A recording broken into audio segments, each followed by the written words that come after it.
देखो जो उच्चस्तरीय कमिटी अर्थात सरकार तरफ जो हाई लेवल कमिटी गठन करा जायछि तार मुख्य सत्यव्रत साहू पहुंची सारी एवं कड़ा सुरक्षा बल भितर वर्तमान राज्य अतिथि भवन रे से मानक स्टेटमेंट रेकर्ड करा जाउछि जो माने किट विश्वविद्यालय रे रही दीर्घ दिन धरी पावर यूटिलाइज करबा सहित आज सारा विश्व रे ओडिशार ना एवं भारत वर्षर ना को बदनाम करिसंती से बदनाम काहेकि कले एवं किभली भावे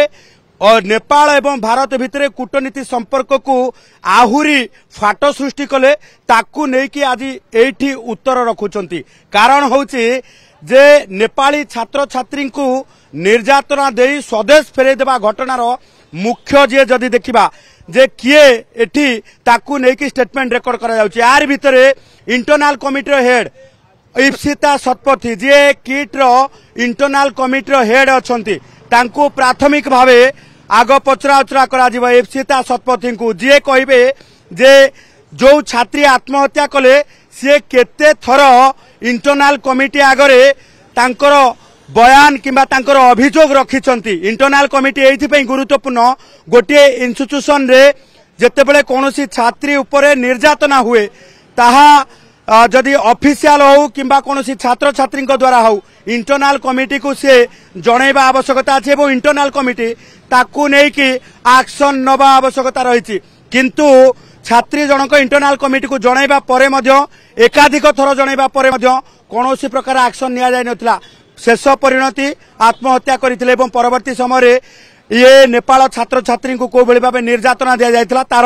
वीडियो सोशल मीडिया रे घुरी बुलतिला। से भली भाव पीके पटनायक जे सुरक्षा कर्मी को मुख्य भाव दायित्व ग्रहण करछंती किट रे अवसर प्राप्त पुलिस हिसाब रे एसपी हे रिटायर कले सबु आईन तांको जणा थिला। किंतु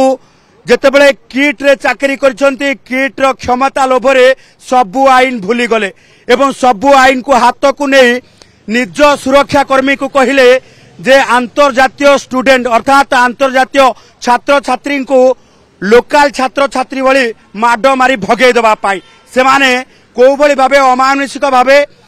किट रे नेपाल छात्र छात्री को बाडेले स्वदेश भगेबा पाई बस रे बसई कटक स्टेशन रे छाड़ी देले। संहिता मिश्र जे जदि आमे देखिबा जे हॉस्टल सीनियर सुपरिटेंडेंट कथा कहबा ना देखो केही केबे तांको मालिकों को अडुआरे पकेबा पाई चेष्टा करिवे नाही निज ऊपर को दोष नेबे पछके मालिकों को केबे पकेबे नाही अडुआरे अर्थात मालिक किछि जानि नाहंती किट रो प्रतिष्ठाता अच्युत सामंत किछि जानि नाहंती राती तमाम छात्र छात्री को पाखरे थिले छात्र छात्री को हल्का फुल्का भाबे नीति उपदेश ना रे धमक देउथिले। किंतु एठी जो माने आसीचंती से माने कमिटी आगरे एया बयान करिवे नाही जे ये सबु किछि किट प्रतिष्ठाता अच्युत सामंत को निर्देश रहउतला बोली काहेकि ना जणे जणे जेतेबेले दायित्व नेइछंती से समय रे कोन कहिबे कोन न कहिबे निश्चित भाबे देखो हाई लेवल कमिटी पाखरे बहुत किछि तथ्य अछि सोशल मीडिया रु गणमाध्यम रु डिजिटल एविडेंस रु छात्र छात्री बयान रु एवं